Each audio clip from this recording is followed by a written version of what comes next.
When the call came through, I almost ignored it. Unknown number, mid-afternoon, and I wasn't in the mood for telemarketers, but something in my gut told me to pick up. Congratulations, Mr. Carter. You are this year's mega jackpot winner. $100 million.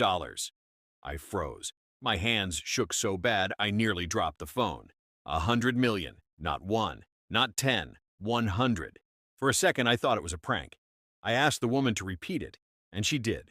Slowly, patiently, as if speaking to a child. I wasn't dreaming.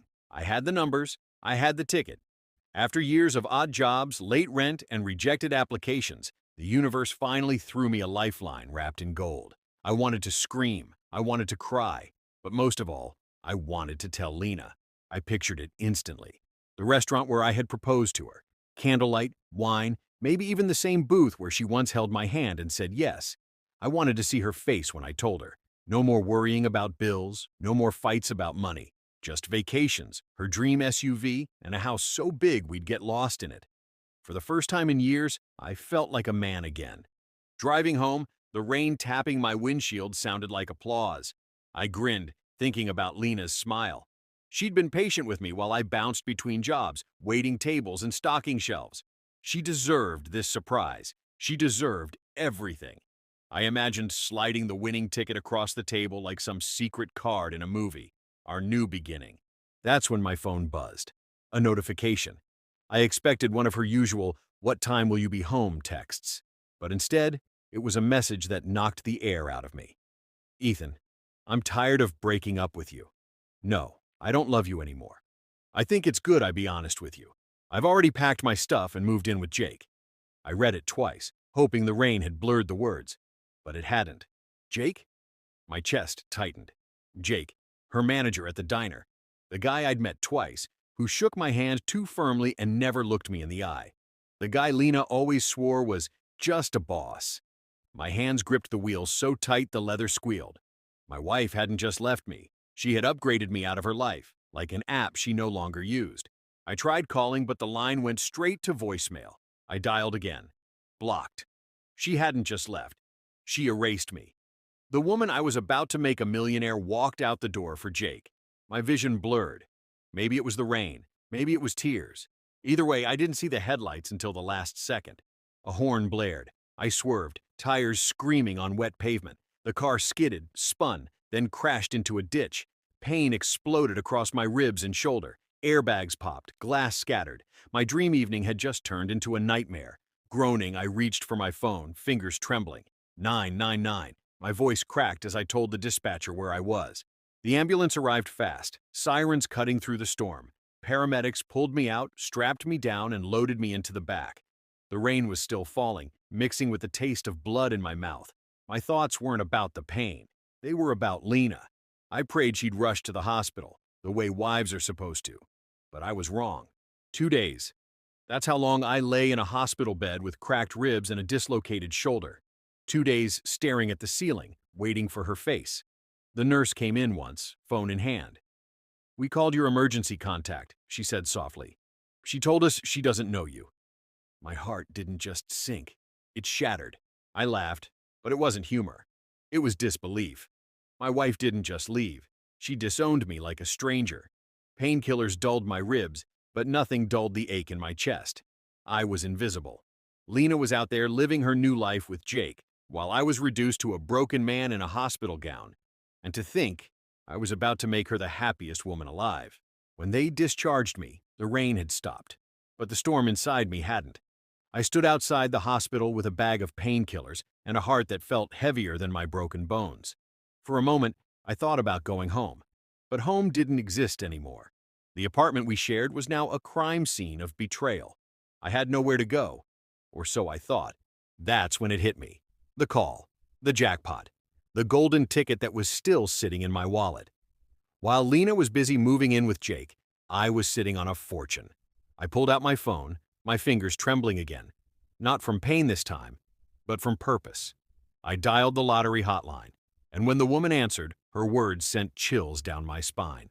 "Mr. Carter, we've been trying to reach you for 2 days. Our team even visited your address, but no one was there. Please come to our office immediately to claim your prize." My breath caught. The storm inside me shifted. Betrayal still stung, but beneath it was something sharper, something stronger. Revenge had just been handed 100 million reasons to wake up. Clutching the phone, I whispered to myself, "She left me for Jake, but she has no idea what she just walked away from." The rain clouds parted, sunlight breaking through. My chest still hurt, my shoulder still ached, but for the first time in days, I smiled. And it wasn't the smile of a broken man. It was the smile of a man about to rise. Because Lena thought she'd traded up, but she had no clue. She had just gambled away the winning hand, and when the world found out, so would she. The next morning, I stood outside the lottery headquarters, my ribs still sore under the bandages. Reporters swarmed the glass doors like vultures waiting for fresh meat. When I walked in, holding the ticket like it was a newborn, the receptionist smiled wide. "Mr. Carter, welcome. We've been expecting you." For once, those words weren't said to mock me. They were said with respect. The process was surreal. Security escorted me into a private room where officials checked, double-checked, and triple-checked my ticket. Cameras flashed, signatures scribbled, and suddenly, the words were official. Ethan Carter is this year's mega jackpot winner. $100 million. Applause echoed. For the first time in years, I wasn't invisible. I was the headline.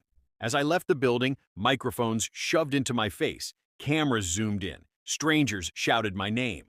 I'd been a nobody struggling to pay bills. Overnight, I was a somebody people wanted to know. The irony wasn't lost on me. The woman who swore she didn't know me anymore was about to see my face on every TV screen in the city. Now she'd know me too well. By the time I got home, my phone had exploded. 120 missed calls, 25 voicemails, over 100 unread messages, all from Lena. The same Lena who had blocked me 2 days ago. The same Lena who told the hospital she didn't know me. I sat on the couch, scrolling through her desperate attempts, and for once, I didn't rush to answer. Some of the voicemails made me laugh. "Ethan, I'm sorry. I didn't mean what I said. Please call me." Another one, hours later, was more frantic. "I heard the news. Ethan, please. We can fix this. Don't shut me out." And then, the cherry on top. "Jake isn't who I thought he was. He made a mistake. But you're my husband. We're meant to be." Her voice cracked on that one, music to my ears. But I didn't reply. Instead, I let the silence do the talking. Silence is louder than any scream. For years, she made me feel small, unworthy, replaceable. Now, I held the cards. 100 million of them. And I wasn't about to play them on someone who folded at the first sign of struggle. My revenge wasn't loud. It was cold. And it was only beginning. I didn't blow money on flashy parties or yachts. No, I moved smart. A penthouse in the city with a skyline view, investments in property and tech, a quiet fleet of lawyers, accountants, and advisors who made sure my fortune grew. The SUV Lena always begged for? I bought it. But instead of handing her the keys, I drove it straight to my mother's house and watched her cry tears of joy. It felt poetic. The car Lena dreamed about now sat in my mom's driveway, not hers. Wordplay wasn't enough. This was wordplay on wheels. And every time my mom turned the ignition, it was a reminder. The woman who betrayed me had cashed out too early. She had left the game before the jackpot landed. Her loss wasn't just me, it was everything. Meanwhile, Lena's perfect life with Jake wasn't so perfect. Rumors spread like wildfire. Jake had been reported for inappropriate behavior at the diner. HR launched an investigation. Within weeks, he was fired. The man she left me for was unemployed. And Lena? She was stuck with bills piling up, the dream SUV she'd never see, and a man who couldn't even hold a job. The contrast was delicious. I was climbing and she was crumbling. But the beauty of revenge isn't in shouting your victory. It's in letting the other person watch you rise while they sink. And Lena was watching. Every newspaper, every news clip, every social media headline carried my face. Local man wins $100 million jackpot. She couldn't escape me if she tried. One evening, I heard a knock on the door of my penthouse. I already knew who it was before I opened it. Lena, standing there in the hallway, drenched from the rain, mascara running, eyes wide with desperation. For a moment, I almost pitied her. Almost. "Ethan, please," she sobbed. "I made a mistake. Jake isn't who I thought he was, but you're my husband." Her voice cracked, her hands trembling as she reached for me. "I love you. I've always loved you. Please don't do this to us." I let her words hang in the air. In another life, maybe I'd have fallen for them. But not this one. I remembered the hospital nurse's voice, soft but sharp. She told us she doesn't know you. That memory hardened my resolve. I met her eyes, my voice steady. You were right, Lena. You don't know me, and you never will. Her face twisted, shock and pain battling in her expression. She tried to speak, but the words caught in her throat. I stepped back, closed the door slowly, and the sound of it clicking shut was louder than any slam. The chapter was over, for her, at least. But for me, it was just the beginning. Behind that door, I smiled for the second time in days. Not the smile of a broken man, but the smile of a man holding all the power. Lena thought she had won by leaving me for Jake. But now, she was learning the truth. She hadn't just lost me, she had lost the world. And I wasn't done showing her what that meant. The city lights glittered outside my window as I poured myself a drink. My phone buzzed again. Another voicemail from Lena. I deleted it without listening. I didn't need her words. I had my own. Revenge isn't loud. It doesn't shout. It whispers. And in that silence, it grows stronger. Strong enough to make the whole world watch. And soon, the whole world would. Wealth changes a man's wardrobe. One day I was wearing thrift store jeans. The next, I was in tailored suits that hugged my shoulders like armor. But the real change wasn't in the fabric. It was in the way people looked at me. Doors that once slammed in my face now swung wide open. Suddenly, I wasn't Ethan, the man struggling for shifts. I was Mr. Carter, the millionaire with the golden touch. I didn't waste my fortune on reckless splurges. I wanted longevity, not headlines. Real estate became my playground, tech startups my toys. Lawyers and advisors handled the boring details while I focused on building an empire brick by golden brick. For the first time, I didn't just have money, I had power. And I intended to use it wisely and selectively. Every investment was a stepping stone, every decision a calculated strike. The man Lena left behind was unemployed and invisible. The man she ignored in the hospital bed was forgotten.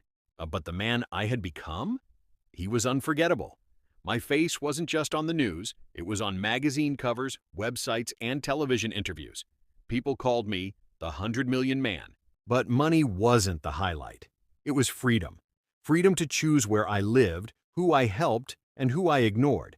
I donated millions to charities that fed hungry kids, built housing for struggling families, and funded scholarships. Every check I signed reminded me of Lena's words. I don't love you anymore. Well, she didn't have to. The world loved me now.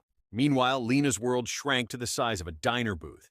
After Jake's termination, she tried to pick up extra shifts. But gossip traveled fast. Everyone in town knew she left her husband days before he became a millionaire. Customers whispered. Co-workers stared. She became the living cautionary tale, the woman who traded a jackpot for a deadbeat. Her pride cracked faster than my ribs had. Desperation has a smell, and Lena reeked of it. She showed up at my office once, makeup smeared, voice trembling. My receptionist told her I wasn't available. She tried again at the penthouse, leaving notes scribbled with promises of change. I never answered. Each knock went ignored, each voicemail deleted. Silence became my sweetest revenge, and the louder her begging got, the quieter I became. But Lena wasn't just desperate, she was bold. When begging didn't work, she tried to sue. Marital assets, her lawyer argued. She's entitled to half. I sat in the courtroom, hands folded, watching her avoid my gaze. The judge reviewed the evidence, her abandonment, her statement at the hospital, her text admitting she'd moved in with Jake. It was open and shut, case dismissed. She left the room empty-handed. That day, the lawyer I hired leaned over and whispered, "She walked out 2 days too early." The words tickled my ears like poetry. If betrayal was expensive, Lena had just paid in full. And now, her account was overdrawn. She had lost everything: marriage, respect, stability, and gained nothing. Meanwhile, I had turned pain into profit, betrayal into billions of laughs. But revenge doesn't end in a courtroom. It ends in the eyes of the person who underestimated you. My chance came at a charity gala downtown. I arrived in a black tuxedo, the skyline glittering behind me. Cameras flashed, journalists shouted, and people shook my hand like I was royalty. Inside, champagne flowed, music played, and I was the man of the hour. The boy who once stocked shelves was now sponsoring scholarships. And then I saw her. Across the room, in a borrowed dress that didn't fit her shoulders, Lena stood at the entrance. She wasn't supposed to be there, but desperation sneaks past security like a shadow. She spotted me and rushed forward, ignoring the stares. "Ethan, please," she gasped, her voice cracked. "Just talk to me. Give me one more chance." The room froze, watching. I kept my smile, the kind I'd practiced for cameras. "Security," I said softly, but loud enough for her to hear. Two men moved closer, but I lifted a hand to stop them. "No, let her speak. For once in her life, let her say what she came to say." The silence stretched.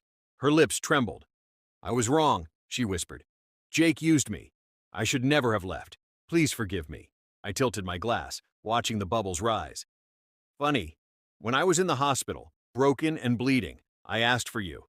The nurse told me you said you didn't know me. Tonight, I return the favor." Her eyes widened. "Ethan, please, don't do this." I leaned closer, my voice a razor's edge. "My life began the day you walked out. Don't mistake that for tragedy. That was my miracle." Gasps rippled through the room. Lena's tears smeared her makeup into streaks of regret. She reached for me, but I stepped back, letting the moment linger. "You left me for a manager," I added with a smirk. "Life promoted me to millionaire. Consider it your performance review." The crowd chuckled nervously, but the sting in her eyes told me the words cut deeper than any blade. Security escorted her out, her cries echoing down the marble hall. The gala resumed, music swelling, glasses clinking, laughter filling the air. But for me, the night had already peaked. Not because of the money, the fame, or the applause, but because I had delivered the final line in a play she wrote the first act of. She started it. I ended it.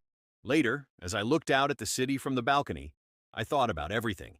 The accident, the hospital, the text, the betrayal. It all led here, to this moment, this life, this transformation. And in that silence, I realized something. Revenge isn't about hurting the other person. It's about healing yourself with the satisfaction that they'll never rise where you've soared. I raised my glass to the skyline. "To Lena," I murmured. "She left me for Jake. She lost me to a millionaire. And that's what betrayal costs. Everything." The city lights sparkled back at me, brighter than ever. My ribs still ached on rainy nights, but my heart?